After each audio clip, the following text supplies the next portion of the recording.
This week in the field, get low and get a different perspective on your subject.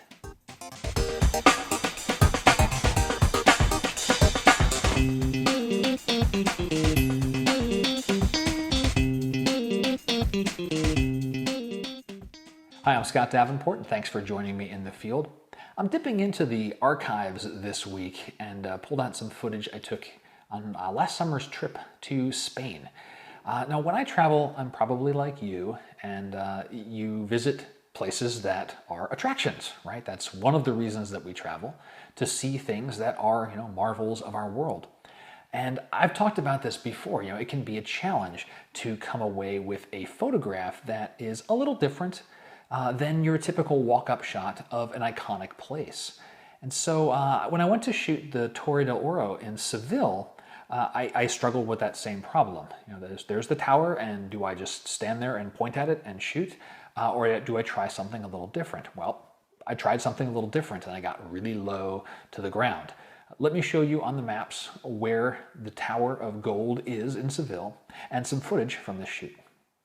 Here's the center of Seville, and the Torre del Oro is down here along the canal side of the river. Let me switch over into 3D satellite so we can get a look at this guy here. So here it is here. And I'd walked down this little access pathway and was set up along the boat landings here. The angle is something like this, me standing right about here. I'm along the banks of what I believe is a canal side of the river in Seville. And standing before me is the Torre del Oro, Tower of Gold. The sun's just gone down, so I caught a little bit of the sunset, or the golden light, I should say, on the tower. And I'm just waiting around now for it to light up. And trying something a little bit different this time, as opposed to just shooting straight for the tower.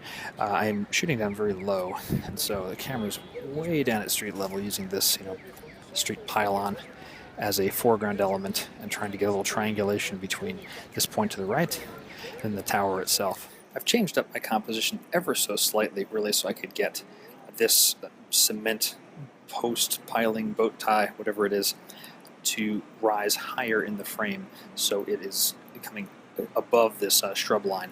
It gives a little more sense of depth. I'll show this to you here on the LCD on the camera. And that's really the only change I've made. I've maybe moved the camera 2 feet at best and just positioned the tilt just slightly so that I can get this type of separation that I want.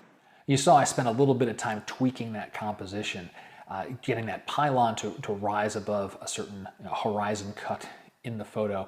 And that made a big difference to give that better separation of foreground and midground. So keep working those compositions, even when you've got something pretty close to dialed in. Take a second look and make adjustments. So the tip of the week is to get low.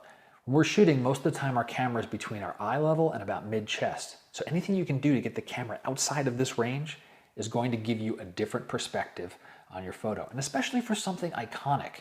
Millions of photographers on the planet, if you do something that's a little different than norm, that's automatically going to set your photo apart from the hundreds and hundreds and hundreds of photos of an iconic thing like the Torre del Oro. And if you've been with me for a while, you'll notice one other thing that I did here, which is another way to change up an iconic location, is I put it toward the background. I did that with a different video at the Golden Gate Bridge. I did it here as well. That's another way where it's obvious where I am and what I'm shooting, just looking at it a little bit differently. That's it for this week in the field. Thanks very much for joining me. If you got questions, I'd love to hear from you. You can contact me through my website, comments on the video. I usually turn around answers within 48 hours, maybe barring a weekend, so maybe 72 if you're sending something in Friday night.